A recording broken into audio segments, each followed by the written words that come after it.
tools to succeed. They will strive. We will strive. They will thrive. We will thrive. They will rise. Yes, we will. Elevating futures. When we're elevating futures. Futures, yeah.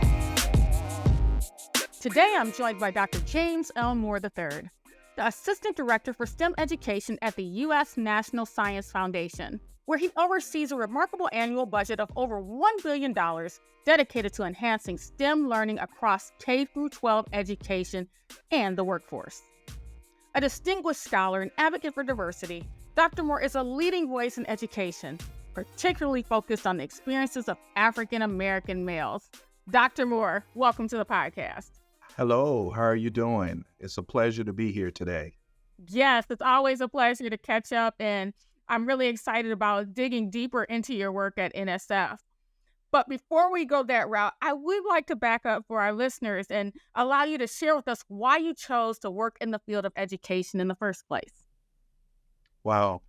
Well, first and foremost, when I was growing up in the rural South, in a small town outside of Spartanburg, Greenville area called Lyman, South Carolina, I'm a former student athlete, and I aspire, like many kids in my time, to play professional football. And certainly to stay balanced, my parents required that I do well in school to continue playing sports. And so had a lot of success in high school, and I attended a high school that is pretty renowned nationally for its athletic programs, and went on to play Division I AA football, and thought I was going to be a professional athlete, and many people thought I was good enough, but I tore my anterior cruciate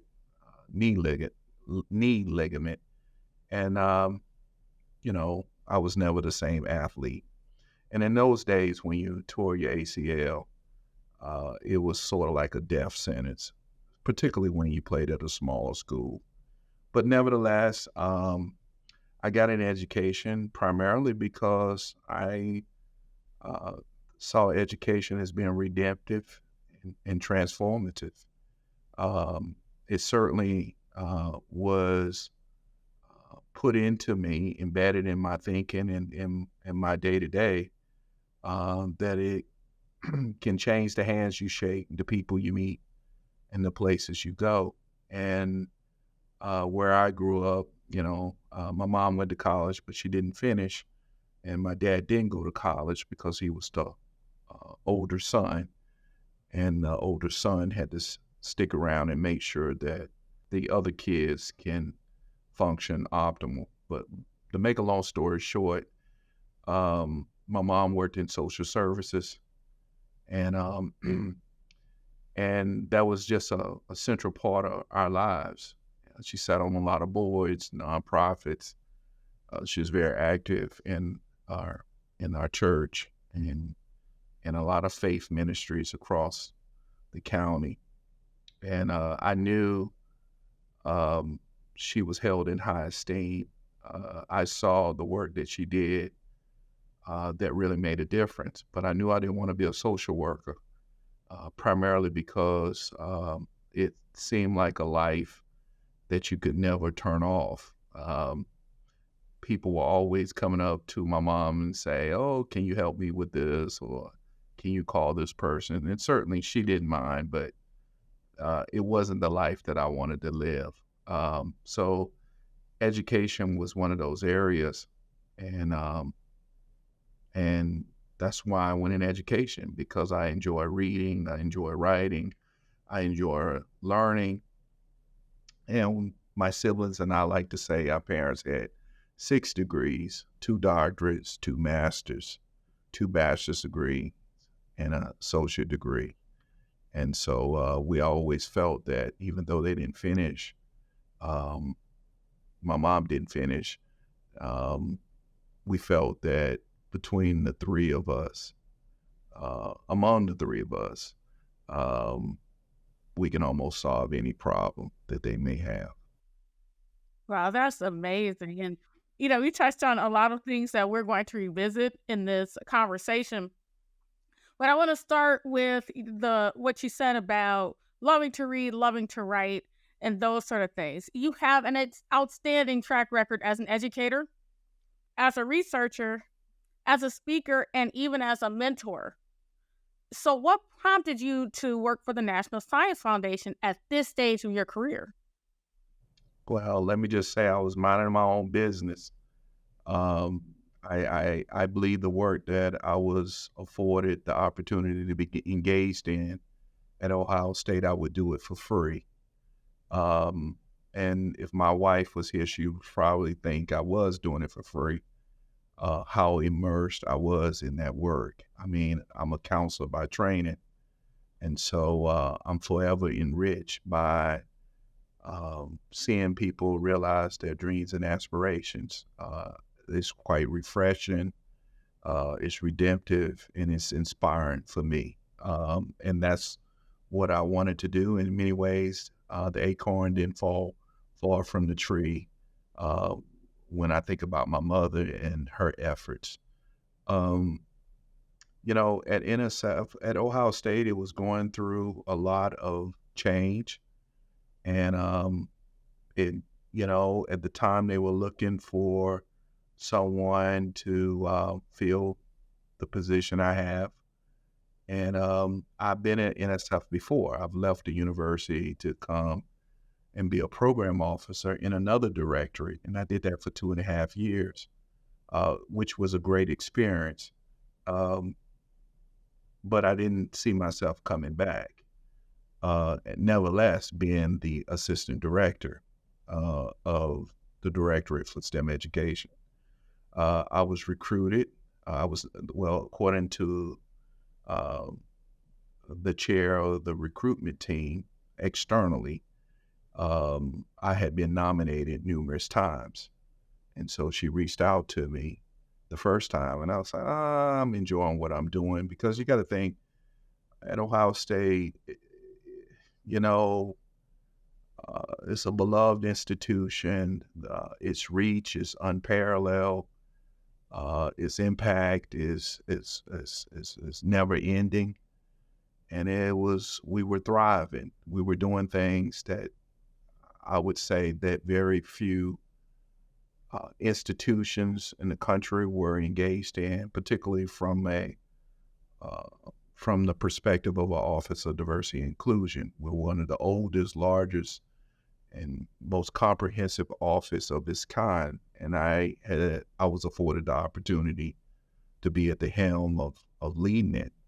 At the largest diversity scholarship program. We had two students who had won a Rhodes Scholarship, one a Truman. Um, you know, we just were knocking it out of the park. I raised more money than the history of the office, more grant funds. I mean, our students were going to the top graduate and professional schools. Our students reflect all walks of life, from fifth generation college students to first. They were Christian, they were atheists, they were Muslim, they were white, they were from Appalachia, from rural areas, urban areas. Certainly, the office reflected the public good of a university, and that was inspiring. So then they called me a second time after I said, nah. And the second time they called me, and I said, oh, well, let me check into this. I made some phone calls, and I was intrigued with our director. And we don't use the term secretary or deputy secretary, but the equivalence of our director is a secretary. That's the only, and my position is equivalent to probably um, a deputy secretary of an agency. But because we're structured differently, we use the terms director. I'm the assistant director. All the directorate heads are assistant directors. And so I was quite intrigued because it was a chance to extend all the things I had been doing up to that point and be able to do it at the national level. And so I kind of did some time to reflect, talk to my family. Um, and I said, well, only thing I'll lose is a little time. And all they can do is say yay or nay. And so I applied. And in the government, it moves like a snail. I just assumed my wife would ask me, you heard back from NSF? I just said, I assume it was a long shot. And they called me and they extended the offer. And I realized that it's a chance for me to build on the masterpiece that I've been working on for a very long time. And some say, what is the masterpiece? It's to create opportunities everywhere for everyone. I certainly undeserving of the life that I have. Certainly my grandparents deserve this life much more than I do. And in my own way, it's my way to pay it forward.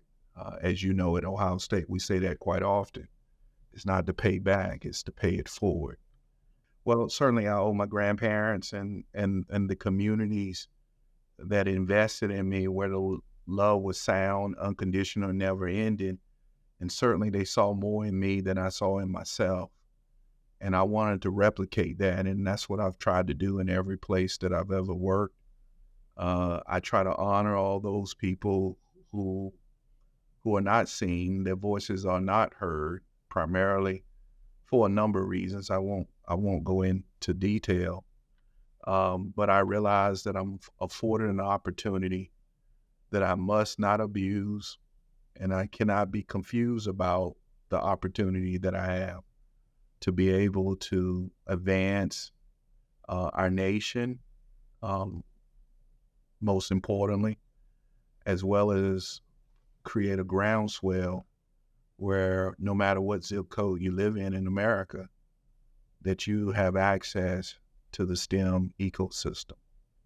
And I'm laser focused on that. I've been laser focused on that for a very long time, beyond STEM. But now it gives me an opportunity to focus on STEM. And see, by having that background in the community and that understanding of how to touch people's everyday lives, you are placed in such a position to make some meaningful change. And I say that because many times education policymakers and decision makers design initiatives based upon the trickle-down effect. So in other words, if we build it or if we provide it, then there's an assumption that students and families will automatically utilize it. So how will your work at NSF touch students and families directly? Well, you know what? That's good. I'm a product of an 1890 and an 1860 institution. What I mean by that, I went to Delaware State University, historically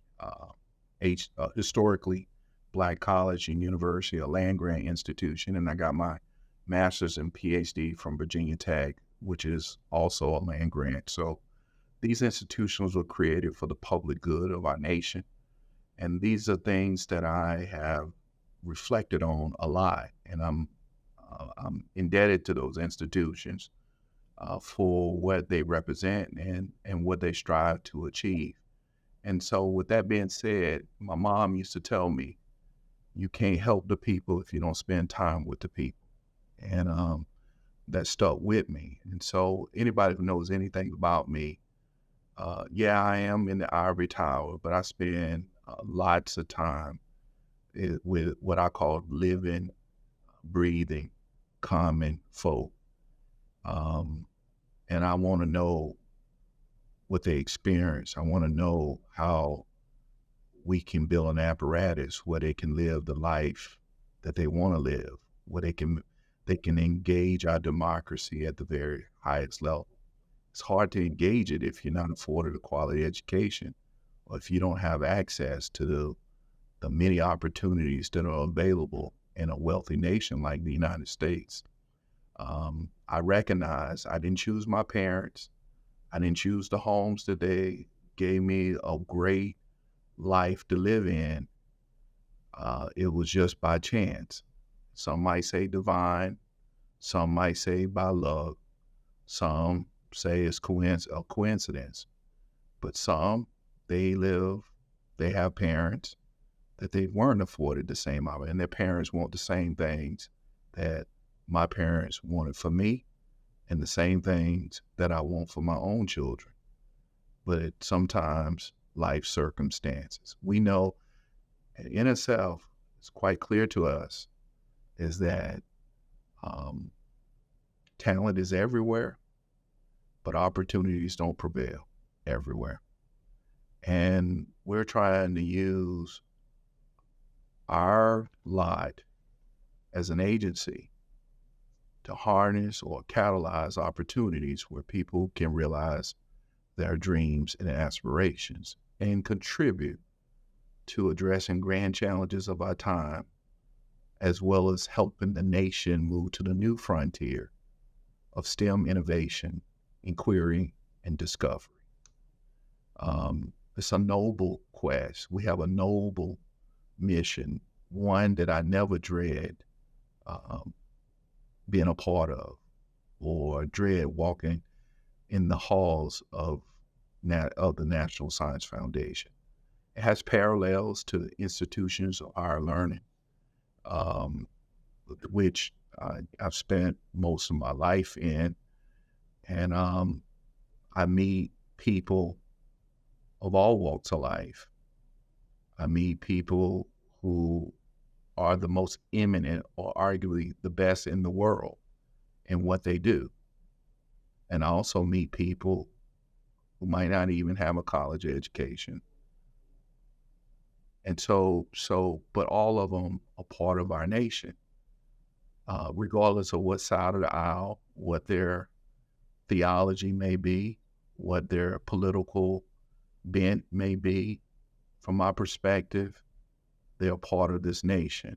And I try not to get myopic or become hypersensitive about things people may say or do that may be different from what I think about the world.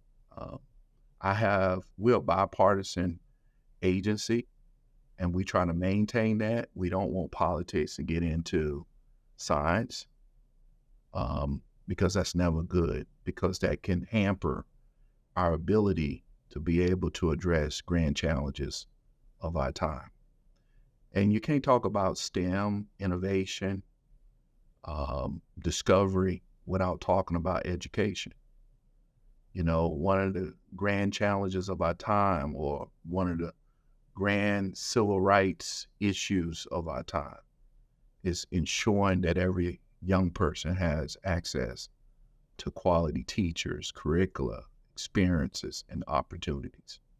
As you know, being in Ohio, Southern Ohio is much different than other parts. It's different not because the people are different. It's different because opportunities don't prevail at the same level of some of our most affluent areas. As you know, in Ohio, we're pretty unique. We have 8 defined urban centers, as defined by the federal government, as defined by the state. I think it's 15 urban centers, and many of those urban centers, they have parallels to Appalachia or Southern Ohio. All my work, being in Ohio State, not that I've done a lot of work in Appalachia or Southern Ohio, but certainly built a career in urban America. And as a result of that work, I was able to keep my ears close to the ground and really look behind the curtain and shatter some of the myths, as well as learn about where the opportunities are. And so I recognize, because I have a deep affect, and it's hard for me to turn off of what I've seen, heard, and or experienced. And I realized that I might can't create the right bridge for all the kids that I came in contact with, but they live in my dreams, in my passions, in my dedication to their children's children. Well, I remember the first time I met you must have been 2013, because I was looking for a committee member to help me connect the dots between social work and urban education. And I remember sitting across from you and echoing similar passion. Um, and you looked at me and you said, "Oh, that's valid. However, are you so sure that only urban students are struggling? Have you looked at the research of children of color who are now seeking to enhance their educational opportunities by attending suburban schools and private schools? And there are some disparities there worth mentioning." And so, with that said, I would like you to speak to, for parents listening, if you decide you want to enroll your child of color in a suburban or private school, what sort of things should they be looking out for, and what areas should they be prepared to advocate? Well, I would say this regardless of whether you're a person of color or not, whether you grew up in a rural setting or urban setting, whether you're Christian, Muslim, Jewish, or whatever. Never depend on the institution to educate your child. See the institution as an entity to facilitate or reinforce what you want for your child. Some parents, they can project, they know because they have lived experiences that are unprecedented, and they're well traveled, and they can see prophetically, if you will, where the world is going. And some, they may not always get to see where the world is going. They get to experience the world every day, and sometimes their experiences or what they experience in the world every day is not always positive. And sometimes it's not because I have a full slate of choices that I can think about. It's about what I'm being confronted on a day-to-day basis. It's a way to think about. So what I would say, certainly, as I would tell my own wife, good schools are schools that are successful with children that you're rearing in your household. When you look at schools and you look at their report cards, it's usually the aggregate. Now, increasingly, we disaggregate and see. But as my mother would say, when you say the average this, she would always tell me, you're not average. So that changed the paradigm, right? So you need to choose schools where you can see where your students are getting 5 things. And it's based on my own research. And I think it's the basis to what I do on every day. There's 5 things that influence education and career aspirations. 1 is interest. How do I enhance or expose my kids in such a way that they have no limitations in their interests, right? So when you think about interests, so many people will foreclose on different opportunities because they've never been exposed. So there's a correlation with interest and exposure. So if you attend a school that is going to enhance your exposure, then you'll probably have interests that others may not have where you come from. The second thing is preparation. Say we see preparation in a myopic way, but preparation should be more broad and more vast. Preparation is K to gray. At every juncture of your life, you never know if you're prepared until you confront it, whatever you've been confronted, or until you partake of it. So I would say it's my nature, but it's certainly what is well documented in research as well as the research I've conducted. I stay in the mode of preparation. I never know if I can do it until I do it. And I think the military is an excellent example of that. They wake up every day preparing for something that may not ever happen. Biological warfare, nuclear warfare, terrorism, all of these things they're preparing for, right? Just like any other public servant, you're preparing for the known and the unknown, right? So the third thing is experiences. We need to have educational and non-educational experiences that are indicative of where we're going. And sometimes we don't know where we're going, and that's why you can't foreclose on everything. We might say, I don't like eggs, but you find yourself, again, I wanted to be a professional athlete, but I veered off. But my preparation allowed me to veer off. I was able to go to graduate school for free. I was able to get a doctorate. I was able to do things because along that existential journey, I was developing my toolbox. The other one, it would be connections. Academic achievement is highly correlated with the relationship that a student has with his or her teacher. It's also highly correlated with the number of contact hours with your teacher. So connections are really important. And if you think about concentric circles or the boomerang concept, and think about social capital theory, well, social capital is I got experiences, I participate in programs, I know individuals that give me entree to places that I otherwise would not have. So as I said, my education has changed the hands, I shaped the people I meet and the places I go. And this job has taken this little boy from Lyman, South Carolina, to places that he couldn't even imagine, or to meet individuals who have abundance of wealth in ways that I couldn't ever imagine. But when they walk in this building, or when I met them, you realize that they put their pants on the same way I do. And oftentimes my suit might look a little nicer than theirs, and they don't even wear a suit. But we share similarities, right? Not always differences. And so the last one, opportunities, your interests, your preparation, your experiences, connections determine in large measure whether or not you can access opportunities. Sometimes you can put the opportunities right in front of them, but if they're not interested in it, if they don't have the preparation, or they don't have the experiences, or they don't have the connections to navigate, those can be short-lived or never lived at all.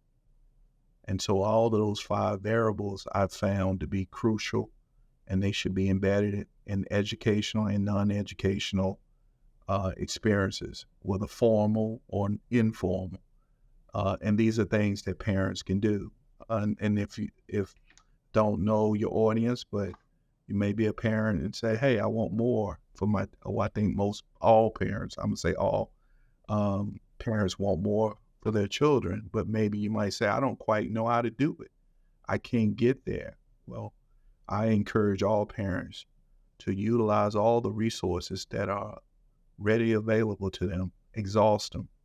Oftentimes people don't exhaust the things that they have access to on a day-to-day, and they aspire for all these other things, and they haven't been good stewards with the things that they have right in front of them. And so I kind of look at people as assets, regardless of what they bring to the table or don't bring to the table.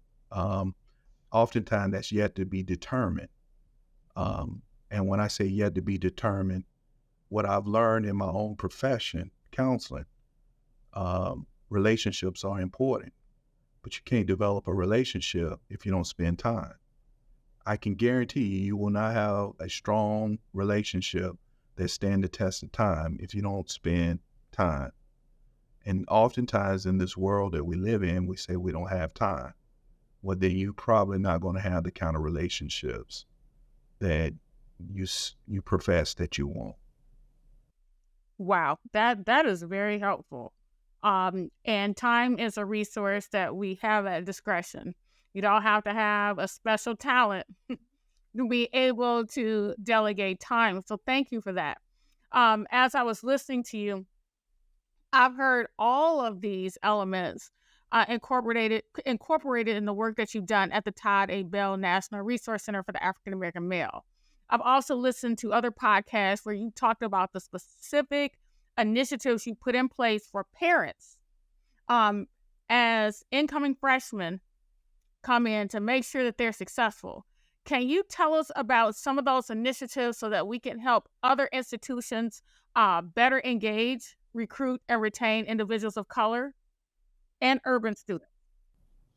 Well, all you got to do is follow. If you follow athletics, they never talk about their dads. They always say, "Hi, mom." So when you look at the research, it suggests that IQ is highly correlated with father's income and mother's educational attainment. Moms, regardless of income levels, for the most part, they're doing most of the educational enrichment work or helping with homework in households in America. I'm not trying to be sexist. I'm just saying this is well documented in the social behavior science research literature. But there are some Renaissance fathers. I don't want to suggest that there's not a role. What we try to do is connect with families, right? Create the kind of communities that mimic where they come from. And what I mean by that is it starts with relationships. So, for example, we had early arrival programs that we try to engage the families because that's their loved one. That child is a piece of them, regardless of how you might think of the child. And so you want to ease their anxiety. You want them to know, especially at a big place, using Ohio State as an example, you want to families to see the place as more than just bricks and mortar. You want them to envision what it's like to be a student on that campus. You want to be able to help them when our personnel may be far away, in terms of who to contact and having someone that's going to be reliable that will respond. Not only that, it's important that families don't get caught up in the glitter and gold. The best institutions are the institutions that support the needs of your child. And parents oftentimes have good insights on what their child needs, right?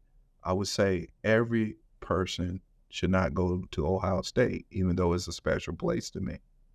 Everybody shouldn't go to a HBCU, even though I'm a product of a HBCU. What's important is to find the right institution, the right fit for what your child needs. I have 4 children, and they all are different. And I recognize they have the intellectual capabilities to go to very selective institutions. But it wouldn't be the best thing for some of my children. Primarily, some need a smaller institution where they can engage and they can feel connected. And one of my children, I won't say she or he, because they might hear this podcast because they'll start thinking that they'll know who I'm talking about. But one, it doesn't matter. Could adapt intellectually, socially, just wired totally different, right? And so I think good parenting,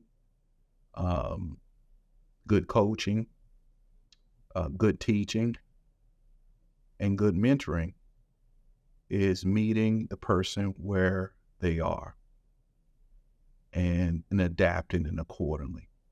Great schools, great universities adapt to students rather than forcing students to adapt to them.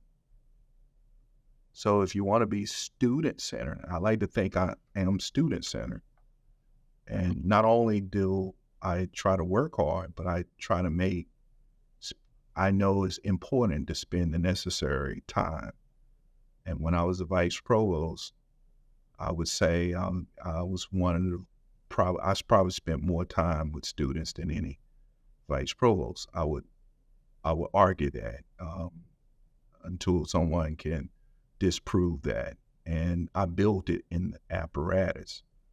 And so there are benefits to that, what we tried to achieve, what we modeled. You talked about the Bell National Resource Center. We had over 40-something universities around the United States that contacted us, trying to ask us to help them and replicate. And we can talk about pre-entry characteristics or whether your parents college educated or what have you. If you don't create the right conditions for excellence, it doesn't happen. And unfortunately, sadly, in education, we don't treat education totally like how we treat athletics. If you're a 5-star athlete and you come to Ohio State, the coaches don't stop coaching. They don't start, they're always trying to get optimal performance. And I think, I know I might have made you mad at times, but I come out of that arena, I'm trying to get optimal performance out of myself, as well as anyone who come in contact with me.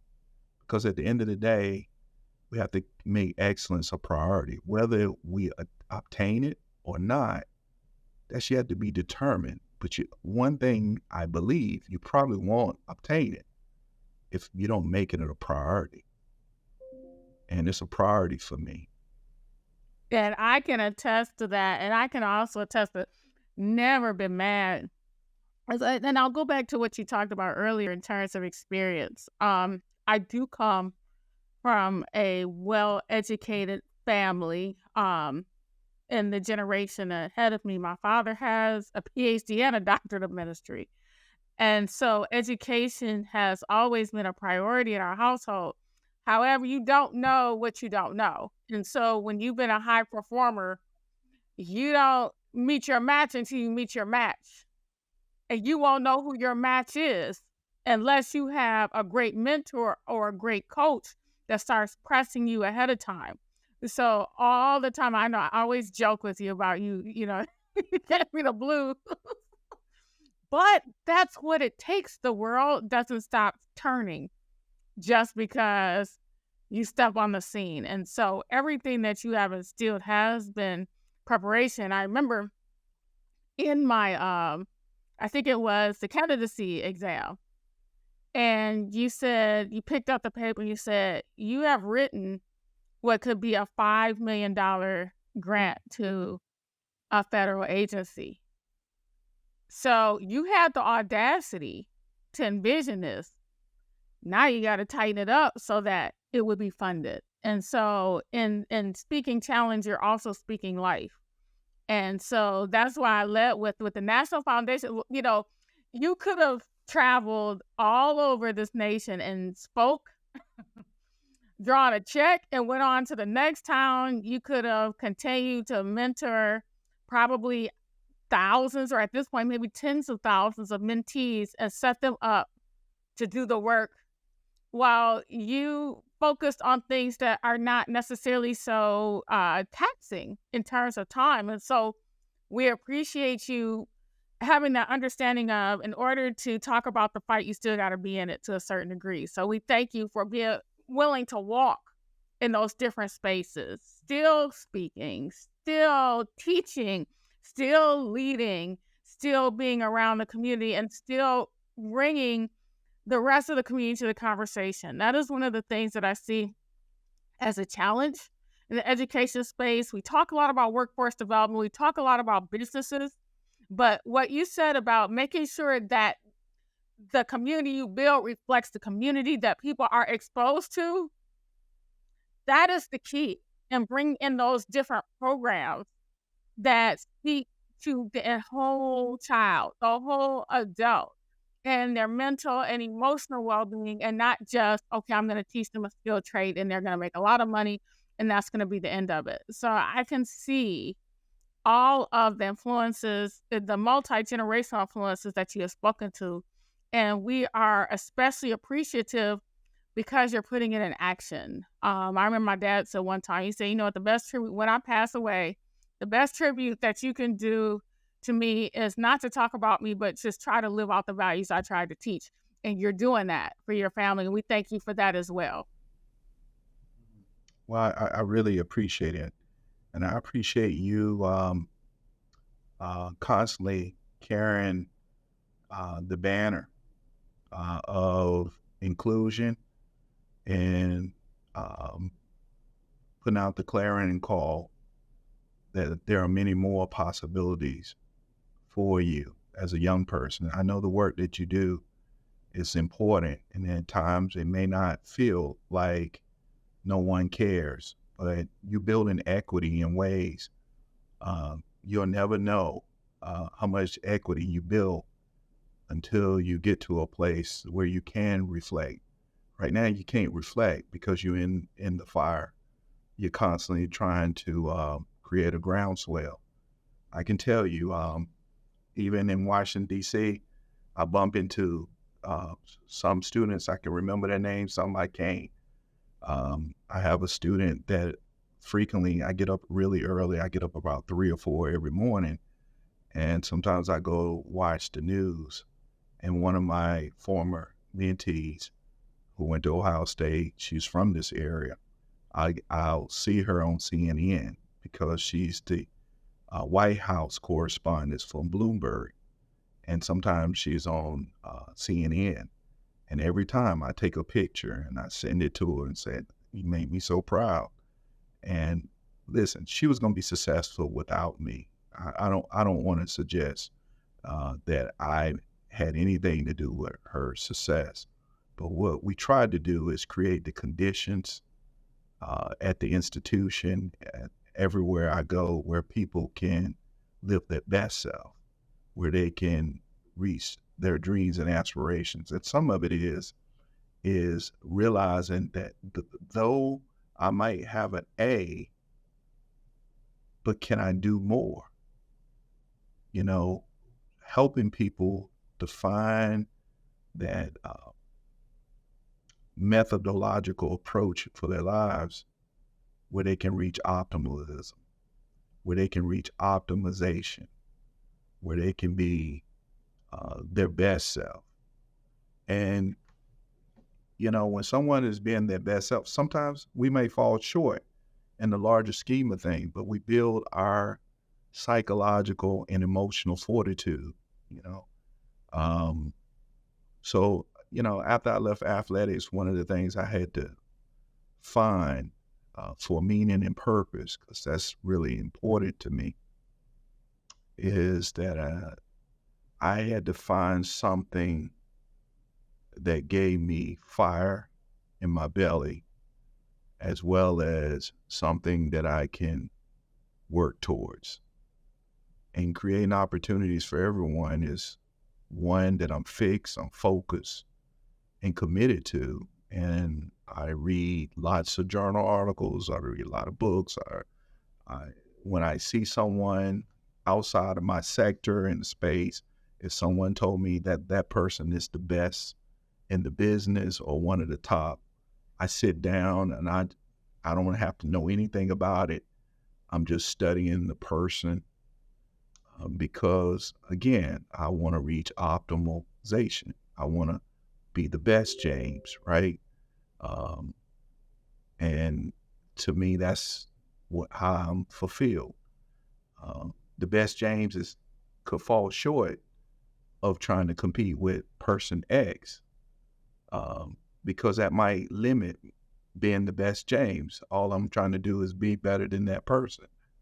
And so being an athlete, you used to competing, but after I no longer had athletics in my life, I learned how to compete against myself. So I'll tell you something real funny that a lot of people, since I was 4 years old, I have been writing all my goals down every year. For the new year, I got all the goals. When I got married and had kids, I write all the goals for my spouse and my kids, and I never share any of the goals with them. And people look at me and say, well, and I said, the reason why, because some people will fight you to tell you why they can't meet that, why we want to achieve that goal. And so what I learned is my job, I believe, as dad, as husband, is to create the conditions in which they can achieve those goals. At the end of the year, I tell my wife, I say, hey, we met these goals, and some are repetitive. They stay in the books. And my mom always said, you ain't serious about achieving something if you don't write it down. And I don't know, that stuck with me. I got goals for NSF, but I don't tell everybody the goals. But I've written them down. And you know, like as I said before, I'm immensely fortunately blessed. And I don't take it lightly. I realize I have an opportunity that not many people have been afforded. But I also know that it took a lot of preparation to get to this place. So when I meet some people, or even when I'm talking to my own children, they say they want to do eggs. And I say, give me an example of someone who's doing eggs and tell me not about their success, tell me what it took for them to get there. Because if you know what it took for them to get there, you might not be willing to do it, right? And you got to make it up in your mind that you're willing. Not to say everybody's lot is the same, not that everyone has to follow the same pathway, but I'm saying it's better to get a sense of what it took. And, you know, I learned from my mother, she really broke down sacrifice. I used to go to my mom and say, Mom, thanks for all the sacrifice. And she corrected me one time. She said, sacrifice is doing something that you don't want to do. She said, I wanted to do it. And that was a paradigm shift. When people say they sacrifice something, that sounds like you didn't want to do it, right? So she said, I love you that much that I wanted to do it. I wanted the ball in my hands. I didn't want nobody else to have it, right? Sacrifice is saying, I mean, can you really give all that you can if you say you're sacrificing yourself? I don't know. I mean, maybe it's a play on words, but my mom had that gift of tongue and wordsmithing to appeal to one's moral and spiritual consciousness. Well, Dr. Moore, we appreciate you for tirelessly creating the conditions for excellence from neighborhoods to universities to communities to the national level. Thank you for taking our time to speak with us today. It truly was a pleasure. Well, thank you. Thank you. When you show us what we can be, give us the tools to succeed. They will strive, We will strive. they will thrive.